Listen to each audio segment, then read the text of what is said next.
오후 3시 기도 시간에 맞춰서 성전으로 들어가는 베드로와 요한을 보며 나면서부터 걷지 못하는 사람은 그날 하루 끼니를 위한 동전 한 입을 구걸하게 됩니다. 자신에게 정작 필요한 것은 일어서서 걷는 것이었습니다. 그럼에도 그는 태어나서 단 한 번도 걸어본 적이 없었기 때문에 걷는 것을 구하지 않았습니다. 그리고 고작 하루 배불리 먹을 것만 구했습니다. 그 거린을 바라보며 베드로는 하나님께서 그를 위해서 예비해 놓으신 놀라운 계획을 깨닫게 되었습니다. 그래서 나사렛 예수 그리스도의 이름으로 일어나 걸어라 라고 그에게 선포했습니다. 그와 동시에 오른손을 잡아 그를 일으킵니다. 그때 놀라운 일이 일어나게 됩니다. 나면서부터 걷지 못하는 사람의 발과 발목에 큰 힘이 들어가게 됩니다. 이전에 그 발과 발목은 이 걷지 못하는 사람의 몸에 그저 힘없이 덜렁거리면서 붙어 있었습니다. 그런데 베드로 사도가 예수님의 이름으로 일어나 걸어라 라고 하는 말과 함께 그 오른손을 잡아 일으킬 때 그 발과 발목이 강한 힘을 얻습니다. 그 자리에서 바로 걷고 뛸 수 있을 정도의 힘을 얻은 것입니다.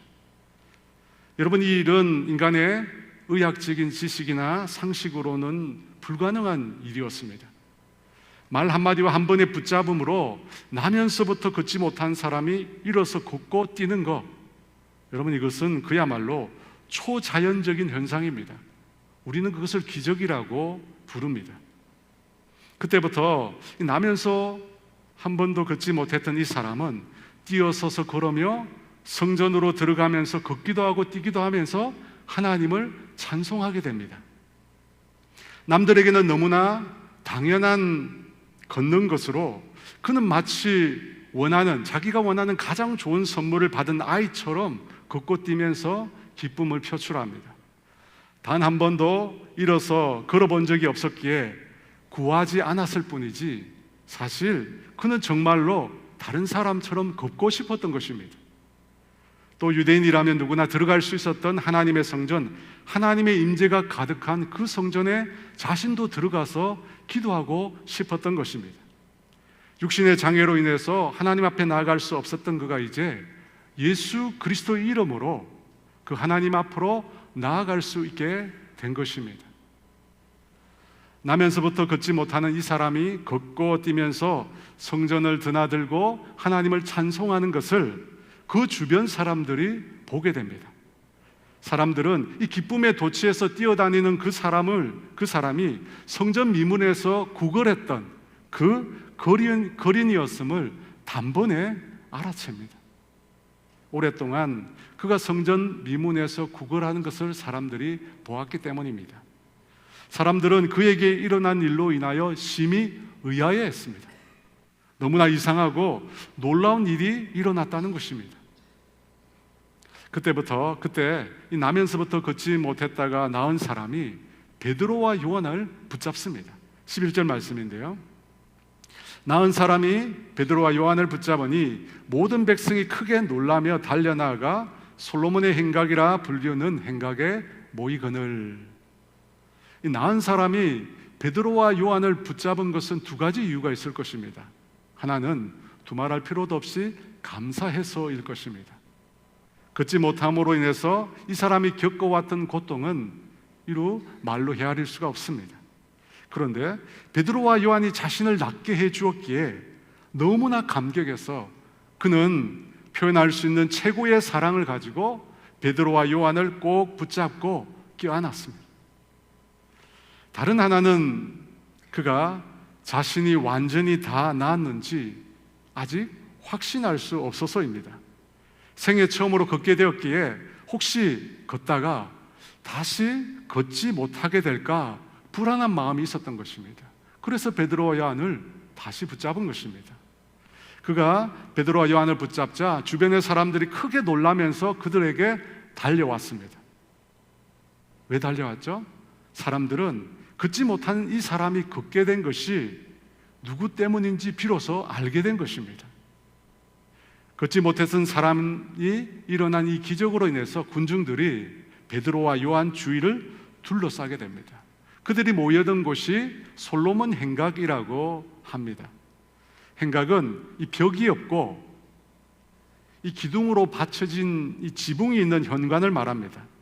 오늘 본문의 이 솔로몬 행각은 헤롯 대왕에 의해서 지어진 성전 바깥들에 있는 두 개의 행각 중에 하나입니다. 다른 행각은 왕의 행각이라고 불립니다. 솔로몬 행각은 이 동쪽에 위치해 있었고 특별히 거룩한 장소로 사람들에게 알려졌습니다. 사람들이 이 행각을 이스라엘 역사상 가장 번성했던 솔로몬 왕의 이름을 따서 솔로몬 행각이라고 이름을 지었습니다. 그곳에서는 하나님의 말씀을 자주 강론하곤 했습니다. 예수님께서도 그 솔로몬 행각에서 제자들에게 말씀을 가르치신 적이 있습니다. 그렇게 행각으로 모여든 사람들을 향해서 베드로가 이렇게 말을 합니다. 12절 말씀입니다. 베드로가 이것을 보고 백성에게 말하되 이스라엘 사람들아 이 일을 왜 놀랍게 여기느냐? 우리 개인의 권능과 경건으로 이 사람을 걷게 한 것처럼 왜 우리를 주목하느냐?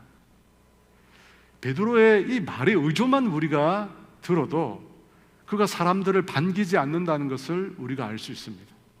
이스라엘 사람들아 이 일을 왜 놀랍게 여기느냐? 여러분, 걷지 못하는 사람이 걷게 된 것이 놀라운 일이 아닙니까? 그런데 베드로는 왜 그것을 놀랍게 여기느냐고 되묻습니다. 왜 이런 말을 할까요? 우리는 이 말 속에 담겨진 이 베드로 사도의 의도를 읽을 필요가 있습니다. 분명히 놀라운 기적이 일어났음에도 베드로 사도는 왜 그것을 놀랍게 여기느냐라고 묻습니다. 왜 그럴까요? 그것은 하나님께서 이미 예수 그리스도를 통해서 수없이 많은 이적들, 기적들을 행해 오셨기 때문입니다. 병자들을 치료하고 귀신을 쫓아내고 오병이어로 5,000명을 먹이고 무리를 걸으시고 죽은 자를 살려내고 십자가에서 죽으셨다가 부활하시고 셀 수 없는 많은 기적들을 하나님께서 행해 오셨다는 것입니다. 그래서 이 걷지 못하는 사람이 일어선 것, 이거 처음 기적이 아니라는 것입니다. 그리고 대단한 기적도 아니라는 것입니다.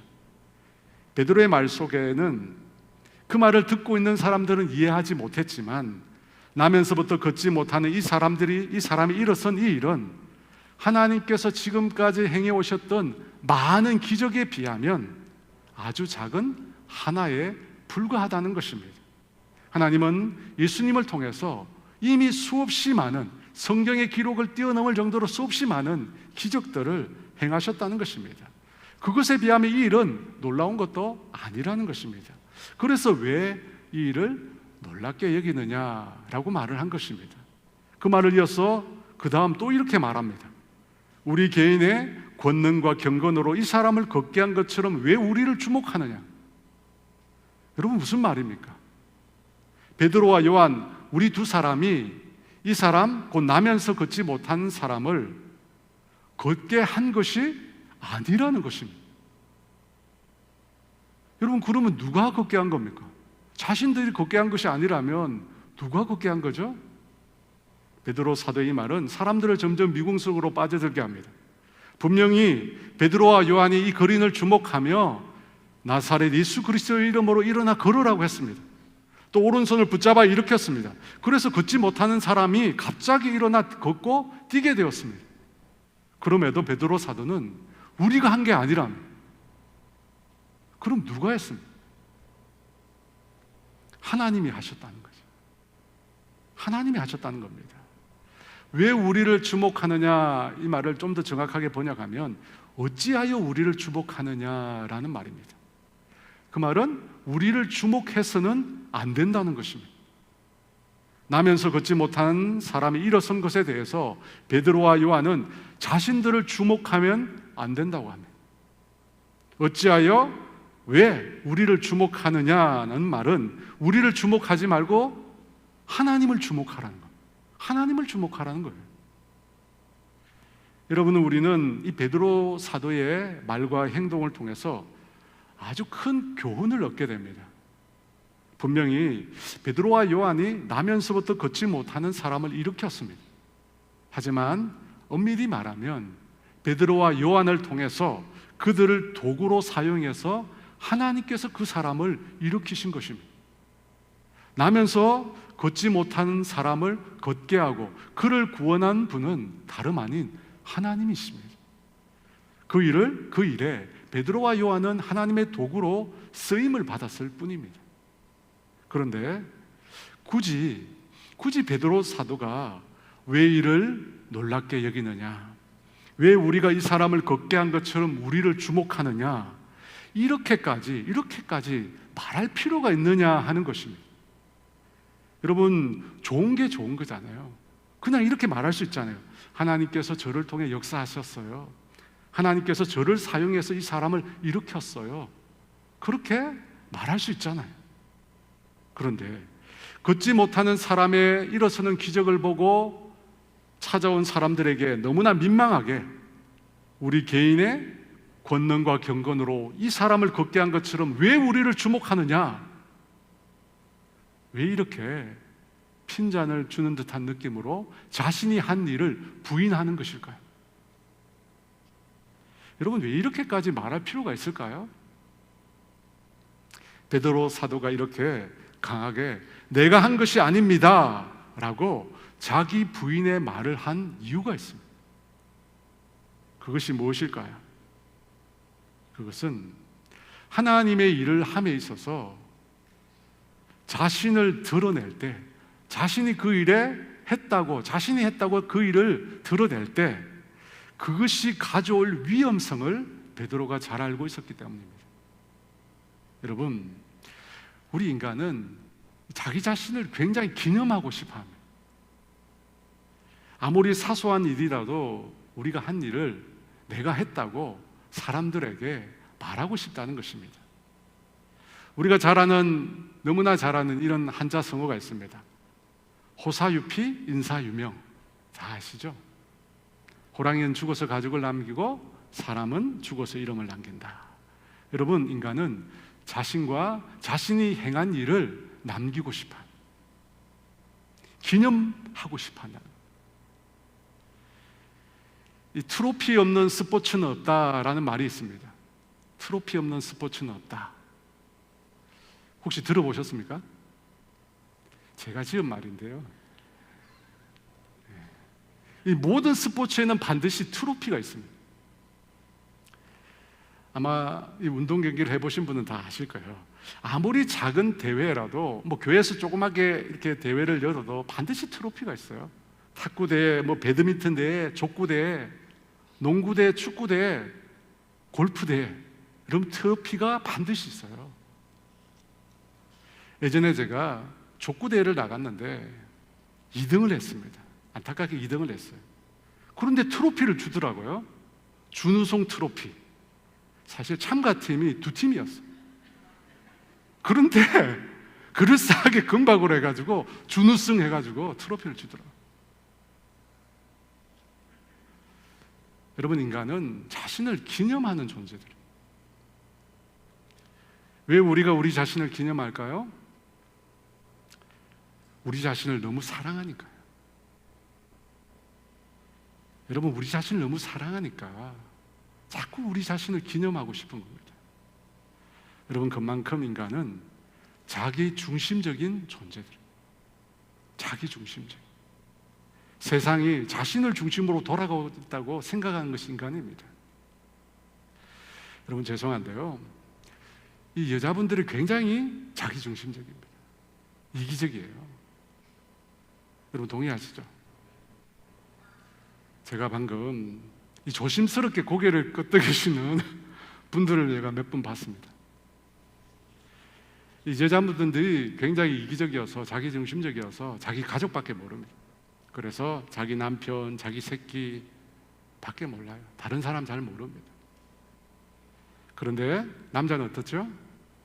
남자는 더 이기적. 그래서 남자들은요, 죄송한데 자기 가족도 몰라요. 여러분, 그렇지 않아요? 자기 가족도 몰라요. 자기밖에 몰라요, 남자들. 여러분, 인간은 지극히 자기중심입니다. 그래서 자신을 기념하는 데 혈안이 되어 있어요. 여러분, 앞으로 여러분이 어떤 주체로 해서 대회를 여시면 반드시 트로피를 많이 준비하세요. 1등, 2등, 3등만 주지 말고 1등부터 꼴등까지 이름을 달리해서 트로피를 준비하세요. 그러면 여러분, 참여도가 아주 높아집니다. 여러분, 그리고 얼마나 기분 좋아요. 다 마치고 나서 트로피 하나씩 받아가 오니까. 사사기 6장에 보면 이 기드온이라고 하는 우리가 잘 아는 사사가 나옵니다. 기드온은 어떤 사람입니까? 300명을 데리고 미디안, 아말렉, 동방연합군 12만 명을 무찔렀던 그런 용사입니다. 그는 이스라엘 역사상 전무후무한 승리를 거두었습니다. 이스라엘 역사뿐만 아니라 전 세계 역사상 여러분 300명으로 12만 명을 무찌쳤으니까요, 엄청난 승리를 거두었습니다. 그런데 우리가 성경을 읽을 때 이 기드온이 승리한 것만 우리가 잘 기억을 합니다. 그의 마지막 인생을 어떻게 보냈는지 우리가 잘 기억을 못합니다. 그의 마지막 인생은 어땠을까요? 그의 마지막은 어떻게 끝났을까요? 기드온이 이 전쟁에서 승리를 하고 돌아왔는데 이스라엘 백성이 기드온을 맞으면서 이렇게 외칩니다.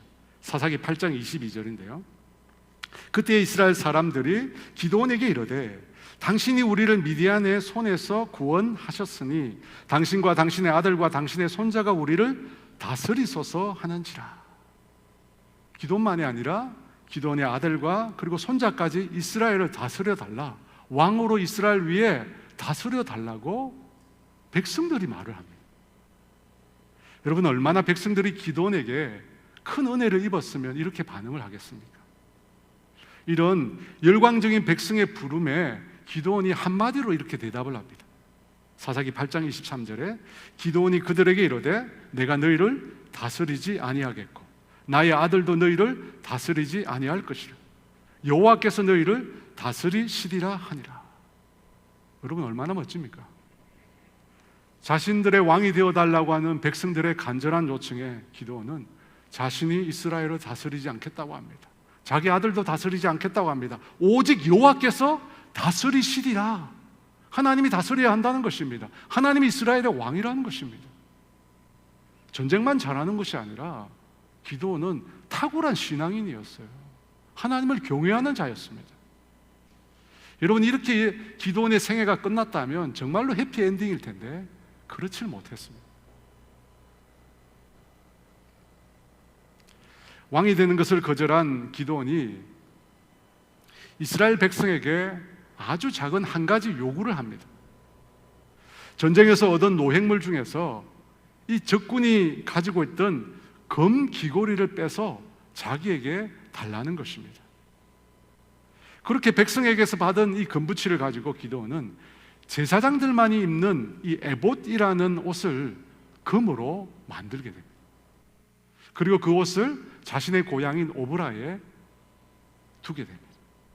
여러분, 왜 기드온이 이 황금 에봇을 만들었을까요? 왕이 되기를 거절한 그가 무엇을 하고 싶어서 대제사장이 입는 옷을 금으로 만든 것일까요? 바로 자신을 기념하기 위해서입니다. 자기 자신을 기념하기 위해서예요. 전쟁에서 승리한 기드온의 명성을 영원히 남기고 싶었던 것입니다. 그래서 황금 에봇을 만든 것입니다.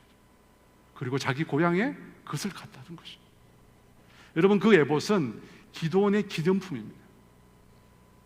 그런데 그 황금 에봇이 기념품으로 그냥 끝나지 않았습니다. 사사기 8장 27절에 기드온이 그 금으로 에봇 하나를 만들어 자기의 성읍 오브라에 두었더니 온 이스라엘이 그것을 음란하게 위함으로 그것이 기드온과 그의 집에 올무가 되니라. 기드온이 만든 에봇을 이스라엘 백성들이 음란하게 위했다고 합니다. 무슨 말입니까? 우상으로 섬겼다는 겁니다. 왜 그 에봇을 사람들이 우상으로 섬겼을까요? 그런 거죠. 그 황금 에봇을 잘 섬기면 어떻게 된다고요? 그들이나 그들의 자녀들이 기드온처럼 된다는 것입니다. 여러분, 사람들이 그 믿음을 가지고 그 에봇을 우상으로 섬긴 것입니다. 그 결과 그 에봇이 기드온과 그의 온 집에 올무가 되었다 합니다. 어떤 올무가 되었을까요? 성경에 보니까 그 후에 이 이스라엘 백성들이 기드온이 이스라엘에게 베푼 은혜를 잊어버렸다고 합니다. 한때 기드온과 그 아들과 손자들까지 왕으로 삼겠다고 했던 백성들이 기드온에게 등을 줬다는 것입니다. 그뿐만 아니라 기드온이 이 세겜이라고 하는 지역에서의 첩에서 낳은 아들인 이 아비멜렉이라는 자가 있는데, 이 아비멜렉이 다른 기드온의 아들 70명을 무참히 살해 죽이게 됩니다. 여러분, 이 기드온의 마지막 이야기는 자신을 기념하는 사람들이 겪게 될 비극을 극적으로 우리에게 잘 보여줍니다. 여러분, 기드온이 왜 황금 에봇을 만들었습니까? 자신이 행한 전쟁의 승리를 기념하기 위해서입니다. 하지만 그 전쟁의 승리는 기드온이 아니라 하나님이 행하신 것입니다. 여러분, 그렇지 않습니까? 하나님께서 기드온에게 승리를 주신 것입니다. 그런데 기드온은 그것을 망각하고 자기 자신을 위하여 기념품을 만들었습니다. 그렇게 자신을 기념했습니다. 그리고 그 자신의 기념 끝은 무엇이었습니까? 자기 우상화였습니다. 황금 에봇은 기드온의 기념품을 넘어서 우상이 되어버렸습니다. 그것으로 인해 이스라엘은 타락했고 하나님께서는 재앙으로 기드온 집안을 심판하셨습니다. 자신을 기념하고 자신을 섬기다가 멸망한 또 다른 대표적인 인물로 우리는 사울왕을 들 수 있습니다. 아말렉과의 전쟁에서 승리하고 돌아온 사울왕이 한 일이 무엇일까요? 사무엘상 15장 12절에 사무엘이 사울을 만나려고 아침에 일찍이 일어났더니 어떤 사람이 사무엘에게 말하여 이르되 사울이 갈멜에 이르러 자기를 위하여 기념비를 세우고 발길을 돌려 길갈로 내려갔다 하는지라. 사울은 자기를 위하여 기념비를 세웠다고 합니다. 전쟁에서 승리를 주신 하나님을 위해 기념비를 세운 것이 아니라 자기를 위해 기념비를 세운 것입니다.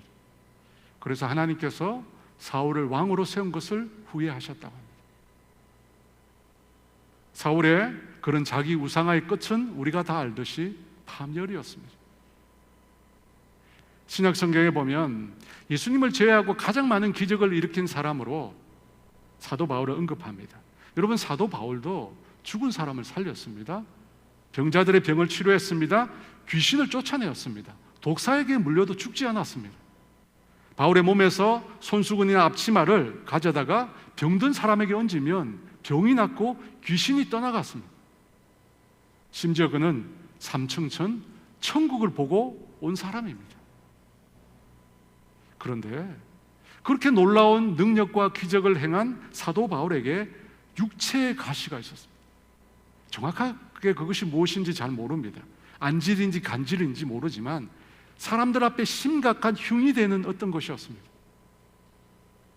그래서 바울은 그 육체의 가시를 없애달라고 3번씩이나 하나님 앞에 간구했습니다. 그런데 하나님께서 그 가시를 바울에게서 제해 주시지 않았습니다. 그렇게 능력 많은, 그렇게 놀라운 기적을 일으키는 바울에게서 그것을 제거해 주시지 않았습니다. 왜 그렇습니까? 고린도후서 12장 7절에 이렇게 말씀합니다. 여러 계시를 받은 것이 지극히 크므로 너무 자만하지 않게 하시려고 내 육체의 가시 곧 사단의 사자를 주셨으니 이는 나를 쳐서 너무 자만하지 않게 하려 하심이라. 자만하지 않게 하기 위해서였습니다. 사도 바울은 너무나 많은 하나님의 계시를 보고 큰 능력을 많이 행했기에 그는 교만해질 수 있었다는 것입니다. 하나님께서 그것을 아셨어요. 자신이 행한 일을 기념하고 자신을 자랑하고 우상화의 길로 들어설 수 있었다는 것을 하나님이 아셨다는 거예요.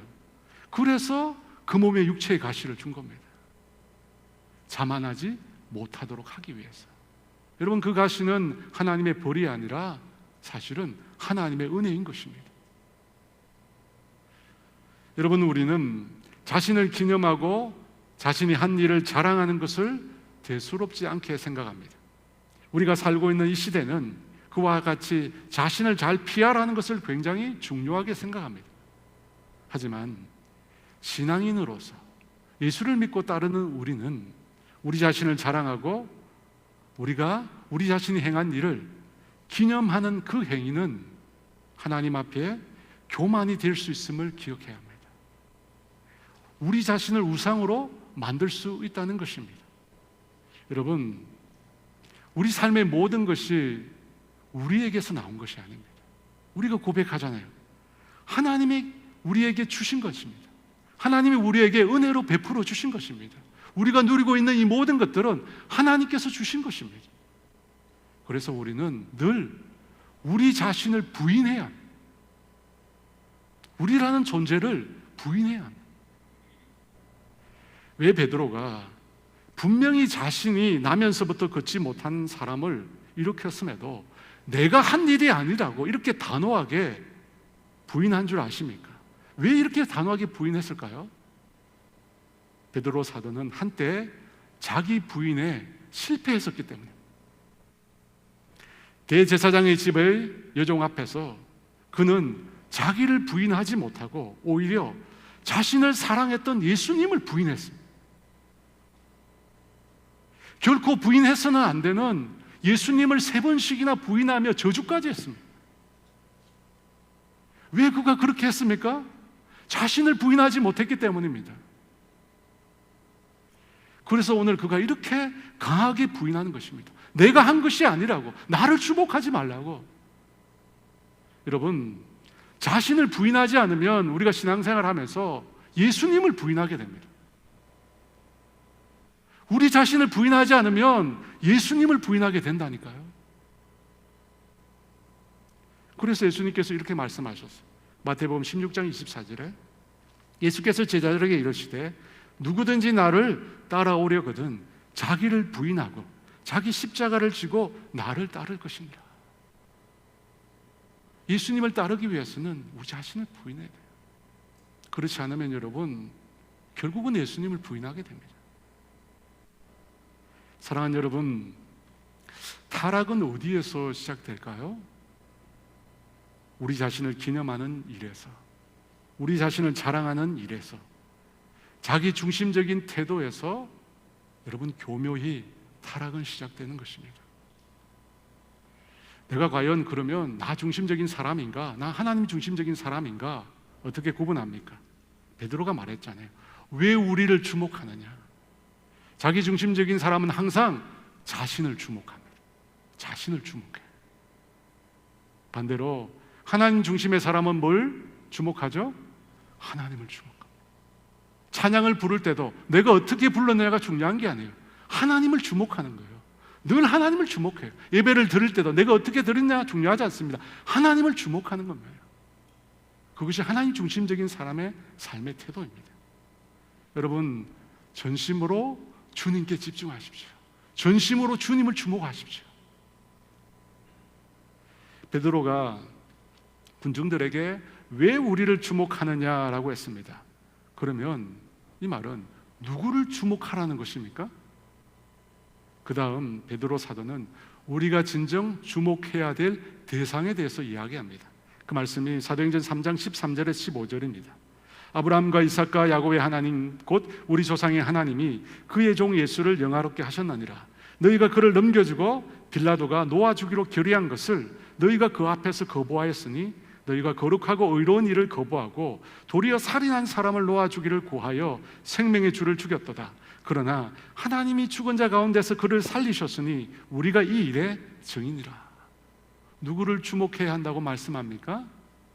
베드로가 주목해야 될 대상으로 언급한 분은 바로 예수 그리스도이셨습니다.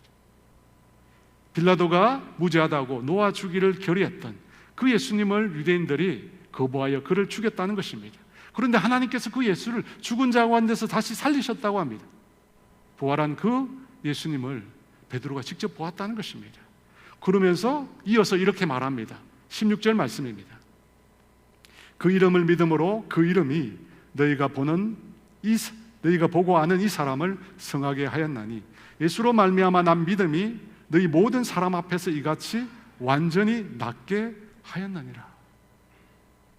예수님의 이름이 이 사람, 곧 나면서 걷지 못한 사람을 성하게 했다고 합니다.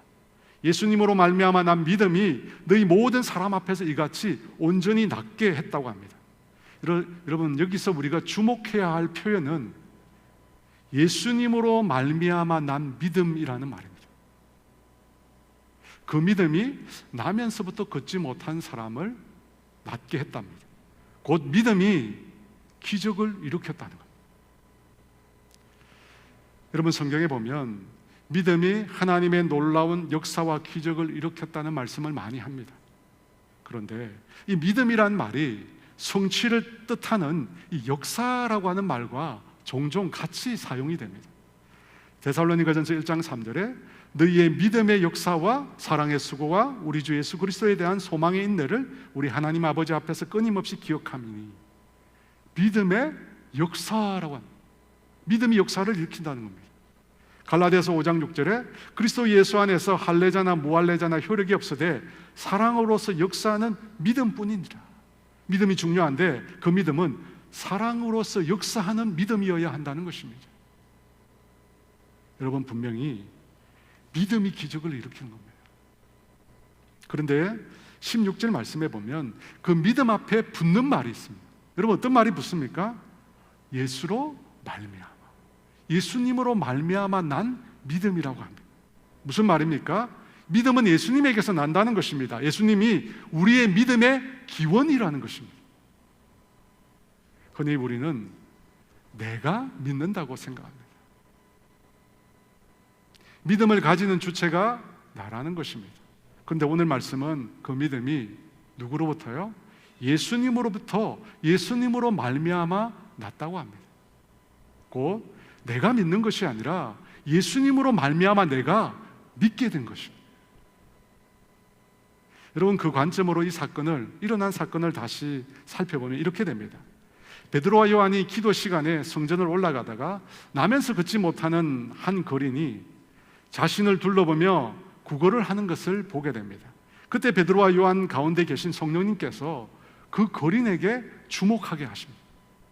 그를 주목할 때 베드로와 요한에게서 그 영혼에 대한 하나님의 긍휼에만, 하나님의 아버지의 긍휼의 마음이 생겨납니다. 그를 향한 하나님의 위대한 계획이 그들 마음 가운데 떠올랐습니다. 베드로는 예수님께서 이 자를 낫게 하시며 그를 구원하실 것을 확신하게 되었습니다. 그러자 베드로는 담대하게 그 나면서 걷지 못하는 자에게 나사렛 예수 그리스도의 이름으로 일어나 걸으라고 선포합니다. 그러면서 오른손으로 나면서 걷지 못하는 자의 믿음을 붙잡아 일으킵니다. 여러분, 그때 놀라운 일이죠. 걷지 못하는 자가 걷고 뛰게 됩니다. 여러분, 누가 이 거린을 걷게 했습니까? 베드로와 요한입니까? 거린 자신입니까? 여러분, 모든 것은 하나님에게서 시작된 겁니다. 성령님으로 하여금 주목하게 하셨고 긍휼의 마음을 부어주셨고 하나님의 원대한 계획을 깨닫게 해주셨습니다. 그를 구원하실 것을 알게 해주셨습니다. 그래서 베드로가 믿음으로 그것을 선포했고 나면서 걷지 못하는 자의 믿음을 도와 그를 일으킨 것입니다. 그 모든 것의 시작은 하나님이셨다는 것입니다. 그렇습니다, 여러분. 우리가 믿는 것 같지만 사실은 그렇지 않습니다. 우리의 믿음의 시작도 또 믿음을 통한 역사도 다 하나님께서 시작하시는 것입니다. 예수님을 처음 구주로 믿을 때 그 믿음뿐만 아니라 우리의 삶 가운데 역사하시고 우리를 인도하시는 그 하나님에 대한 믿음도 우리에게서 나온 것이 아닙니다. 예수님으로 말미암아 난 것입니다. 여러분, 우리는 애초부터 믿음이 없는 자입니다. 믿음이라고 하는 것을 가질 수 없는 자입니다. 예수님과 3년을 함께 보낸 제자들이 어땠습니까? 큰 풍랑 가운데 제자들이 어떻게 반응했습니까? 예수님과 함께 있기에 그들이 평안을 누렸습니까? 아닙니다. 두려워 떨면서 죽을 것 같다고 예수님을 깨웠습니다. 그때 예수님께서 어찌 믿음이 없느냐? 믿음이 없는 것입니다. 왜냐하면 믿음은 우리에게서 저절로 생겨나는 것이 아니기 때문입니다. 믿음은 예수님으로 말미암아 우리에게 주어지는 것입니다. 여러분, 다시 한번 반복합니다. 여러분, 이 믿음은 우리가 처음 예수를 믿을 때만 국한된 것이 아닙니다. 예수님께서 하나님의 아들이시며 우리의 죄를 사하시기 위해 친히 인간이 되시며 우리 대신 십자가에서 죽으시고 부활 성천하여 우리에게 영원한 생명과 구원을 주셨다라고 하는 이 복음을 우리가 믿는 것은 하나님께서 믿게 해주셨기 때문입니다. 예수님을 믿어 구원을 얻는다라고 하는 이 복음은 인간의 논리와 상식으로는 말이 안 되는 것입니다. 여러분, 어떻게 하나님이 인간이 되겠습니까? 하나님이 어떻게 인간이 되겠습니까? 그래서 이슬람교회는 믿지 못하는 거예요. 하나님이 인간이 됐다는 걸 믿지 못하는 거예요. 어떻게 예수님이 죽음이 나의 죄를 산단 말입니까? 예수님이 죽음하고 나하고 무슨 상관이 있습니까? 또 예수님이 어떻게 부활하실 수 있습니까? 이 모든 것을 우리가 믿은 것은 하나님께서 믿게 해주셨기 때문입니다. 믿게 해주셨기에 믿게 된 것입니다. 그 믿음뿐만 아니라 나면서 걷지 못한 이 사람을 하나님께서 일으켜 걷게 하신 믿음도 하나님께서 믿게 하신 겁니다. 왜냐하면 인간의 합리적인 상식으로 맞지 않기 때문입니다. 어떻게 한 번도 걸어본 적이 없는 사람이 갑자기 일어설 수 있습니까? 여러분, 불가능한 것입니다. 일어날 수 없는 일입니다. 그런데 예수님의 이름으로 일어날 것을 믿게 하신 것입니다. 믿게 하심으로 믿게 된 것입니다. 그렇게 믿게 될 때, 믿게 하심으로 믿게 될 때 놀라운 기적이 일어났습니다. 여러분, 처음 예수를 믿고 구원 얻은 믿음만이 아닙니다. 우리 삶에 일어나는 모든 일에 대한 믿음도 하나님께로부터 온 것입니다.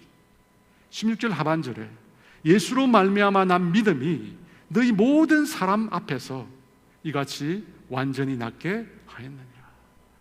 예수님으로 말미암아 난 믿음이라고 했는데 여기 믿음이란 말에 다른 것을 넣을 수도 있습니다. 예수님으로 말미암아 난 사랑, 예수님으로 말미암아 난 소망, 예수님으로 말미암아 난 평안, 예수님으로 말미암아 난 위로, 예수님으로 말미암아 난 만족. 여러분, 다 가능합니다. 왜냐하면 모든 것이 하나님께로부터 났기 때문입니다. 여러분, 믿으십니까? 고린도전서 8장 6절입니다. 그러나 우리에게는 한 하나님 곧 아버지가 계시니 만물이 그에게서 났고 우리도 그를 위하여 있고 또한 한 주 예수 그리스도가 계시니 만물이 그로 말미암고 우리도 그로 말미암아 있느니라. 여러분, 우리가 나 중심이 아니라 하나님 중심으로 살아야 할 이유가 여기에 있습니다. 모든 것이 하나님께로부터 난 것입니다. 모든 만물이 예수님으로부터 나왔기 때문입니다. 모든 것들이 하나님을 위해서 존재하기 때문입니다. 그래서 우리가 하나님 중심으로 살아야 하는 것입니다. 하나님을 주인으로 섬기고 살아야 하는 것입니다. 모든 것이 하나님의 것이기 때문입니다. 여러분, 그래서 그 하나님께 우리가 구해야 합니다. 그 예수님께 구해야 합니다. 우리가 찾고 있는 행복, 우리가 찾고 있는 만족, 기쁨, 평안, 위로, 믿음, 소망, 사랑, 여러분, 그 모든 것들이 주님께로부터 오는 것입니다. 여러분, 그 모든 것들이 우리가 주님을 주인으로 모실 때 우리 가운데 주어지는 것입니다. 여러분, 다른 데서 찾지 마십시오. 다른 데서 찾지 마십시오. 여러분 나이는 이미 다른 데서 찾을 만큼 찾지 않았습니다. 다른 데 없습니다.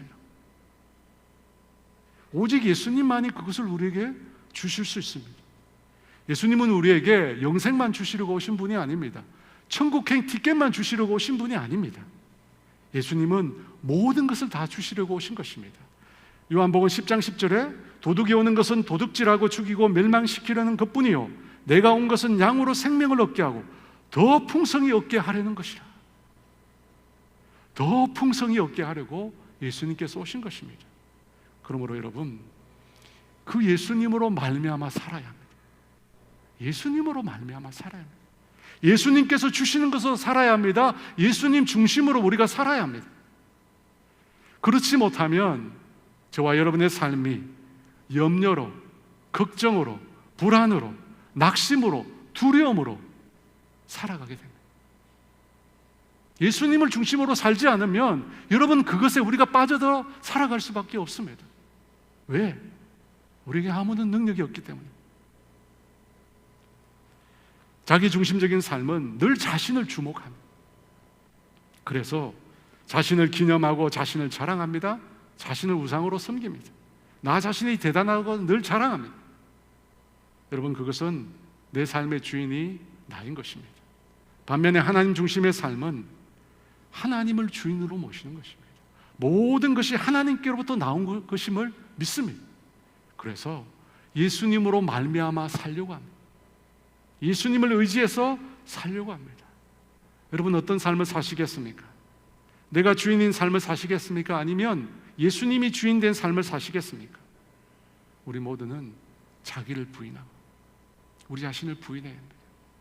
우리 자신을 부인하고 예수님으로 말미암아 살아야 합니다.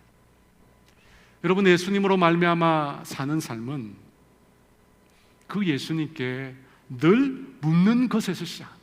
늘 물어야 돼요, 여러분. 예수님께 물음으로 예수님과 우리의 대화가, 교제가 시작됩니다. 여러분, 안타까운 것은 많은 분들이 예수님과 교제한다고 말하면서 예수님께 구하기만 하고 예수님으로부터 들으려 하지 않습니다. 말씀을 묵상하면서 잠잠히 그 말씀 속에 계신 예수님께 물어보시기 바랍니다. 여러분, 말을 걸어보십시오. 반드시 예수님은 여러분에게 말씀하실 겁니다. 기도 가운데 내 할 말을 그치고 예수님께서 말씀하시는 것을 들으려고 하십시오. 여러분, 그것에서 예수님으로 말미암아 사는 삶이 시작됩니다. 그곳에서 예수님으로 말미암아 난 믿음으로 사는 삶이 가능해집니다. 여러분, 그것에서 예수님으로 말미암아 가능한 사랑이 이루어집니다. 그것에서 예수님으로 말미암아 소망이 생깁니다. 그것에서 예수님으로 말미암아 위로가 생기고 평안이 생깁니다. 저는 우리 모두가 그것을 경험했으면 좋겠습니다. 우리에게 그 모든 것을 주시기 원하시는 그 주님, 예수님으로 말미암아 살아감으로 여러분이 받아 누리기를 주의 이름으로 축원합니다. 은혜라고 하는 찬양을 정했습니다. 여러분, 모든 게 하나님이 주신 거예요. 하나님이 주신 거예요. 예수님으로 말미암은 것입니다. 내가 한 것은 아무것도 없습니다. 나에게 모든 것을 다 주신 그 주님을 섬기는 건 너무 당연하지 않습니까? 나에게 모든 것을 다 주셨는데 그걸 가지고 나 자신을 섬겨요? 여러분, 얼마나 악한 거 아닙니까? 나에게 모든 것을 다 주셨다면 나에게 그것을 주신 그 주님을 섬기는 것이 너무나 당연한 것입니다. 우리 함께 은혜라고 하는 찬양 함께 부르며 기도하며 나가겠습니다.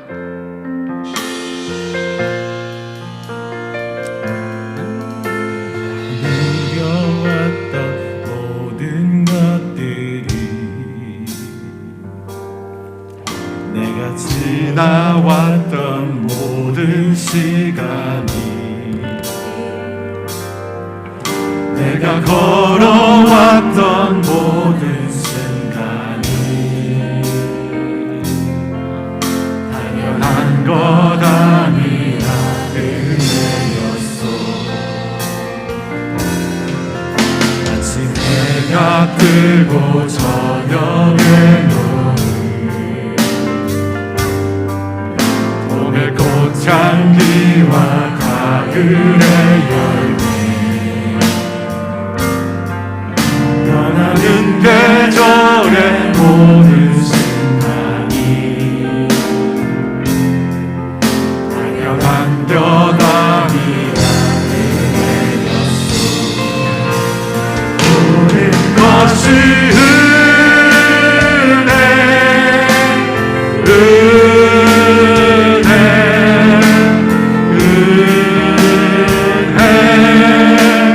한없는 은혜 내 삶에 당연한 것 하나도 없었던 것을 모든 것이 은혜였어.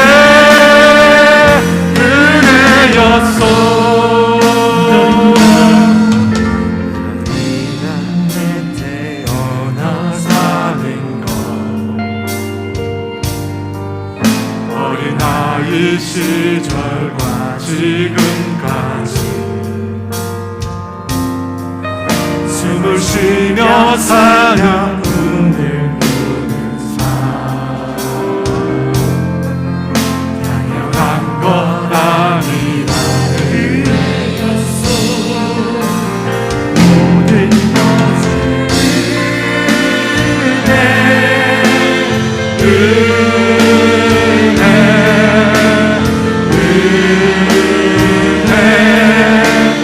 한없는 은혜. 내 삶에 당연한 것 하나도 없었던 것을 모든 것이 은혜, 은혜였어. 모든 것이 은혜, 모든 것이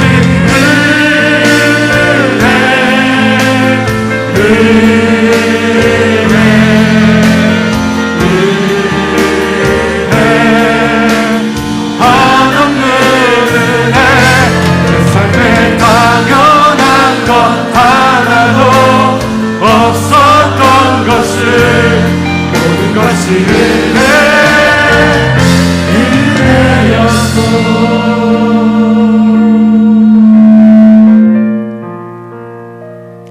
사랑하는 여러분, 베드로와 요한은 나면서부터 걷지 못하는 사람을 일으키고 그를 구원하는 일에 정말 놀랍게 쓰임을 받았습니다. 어떻게 베드로와 요한이 그 놀라운 하나님의 기적의 도구가 될 수 있었을까요? 그들이 성령 충만했기 때문입니다. 성령 충만했기에 성령님을 통해서 하나님의 예비하신 놀라운 계획을 알았던 것입니다. 사도행전 2장에 보면 오순절날 성령님께서 제자들 가운데 임하셨을 때 제자들이 성령이 말하게 하심을 따라서 하나님의 복음을 놀랍게 전하게 됩니다. 그뿐만 아니라 자기 소유를 내 것이라 하지 않고 자기가 가지고 있는 것을 모든 것들을 다른 사람을 위해서 내어주게 됩니다. 여러분, 오늘 본문에 또 하나의 성령 충만이 나옵니다. 무엇입니까? 철저히 자기를 부인하는 것입니다. 왜 우리를 주목하느냐? 왜 우리를 주목하느냐? 성령님께서 베드로와 요한의 마음을 다스리니까 더 이상 자신들이 한 일이 아니라는 것입니다. 자기를 부인한 것입니다. 자기를 부인하고 오직 그들은 하나님만을 주목했습니다. 그러자 하나님께서 놀랍게 그들을 사용하신 것입니다. 여러분, 주님께 쓰임받기를 원하십니까? 놀라운 하나님의 기적의 역사가 여러분의 삶을 통해 나타나기를 원하십니까? 나 중심에서 하나님 중심으로 전환해야, 나를 기념하고 나를 자랑하고 나를 우상화하면 결단코 내 삶에 하나님이 일하실 수가 없습니다. 여러분, 그거 해결되지 않으면 하나님이 나를 통해 일하실 수 없습니다. 아무리 여러분 기대해도 하나님은 아무런 역사가 일어나지 않습니다. 우리 자신을 부인해야, 우리 자신을 부인해야 주님을 비로소 인정할 수 있기 때문에 여러분, 우리 자신을 부인하고 예수님으로 말미암아 살아야 합니다. 예수님으로 말미암아 살아야 합니다. 그때 하나님이 역사하십니다. 오늘 말씀은 4년 10개월 만에 제가 드리는 첫 설교입니다. 저에게서 지난 4년 9개월은 부인의 시간이었습니다. 저는 앞으로 시간도 끊임없이 저 자신을 부인하며 살아가기를 원합니다. 왜 우리를 주목하는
주님께 쓰임 받기를 원합니다. 하나님께서 우리의 삶을 도구로 예수를 믿지 않고 죽어가는 영혼들, 멸망받아가는 영혼들을 구원하는데 우리도 쓰임 받고 싶습니다. 그래서 하나님, 영원히 멸망받을 사람이 영생을 얻고 구원을 얻는 이 놀라운 기적을 우리의 삶을 통해서도 보게 도와주시옵소서. 여러분, 이 기적을 주님 우리도 맛보게 해주시옵소서. 주님, 그것을 위해서 오늘 우리 자신을 내어놓습니다. 우리 자신을 부인합니다. 우리 자신을 자랑하는 것, 내 능력을 자랑하고 기념하고 내 삶을 내 중심으로 살았던 것, 그 죄악들 주님 이 시간 주 앞에 고백합니다. 주님, 용서하여 주시옵소서. 누구든지 나를 따라오려 자기를 부인하고 자기 십자가를 지고 나를 따르라, 그 주님의 말씀대로 살아가기를 원합니다. 주님, 도와주시옵소서. 모든 것이 예수님으로 말미암아 온 것임을 알게 하여 주시옵소서. 모든 것이 하나님께 있음을 알게 하여 주시옵소서. 내가 그토록 갈망하는 모든 것이 하나님께 있음을 알게 하여 주시옵소서. 다른 데서 구하지 않게 하여 주시옵소서. 예수님으로 말미암아 살아가는 주님의 자녀들 되게 하여 주시옵소서. 지금은 우리 주 예수 그리스도의 은혜와 하나님의 다함이 없는 사랑하심과 성령님의 교통하심과 인도하심과 위로하심, 자신을 부인하고 예수님으로 말미암아 살아가기로 결단하는 사랑하는 성도들 위해 이제로부터 영원토록 함께 하시기를 간절히 축원하옵나이다.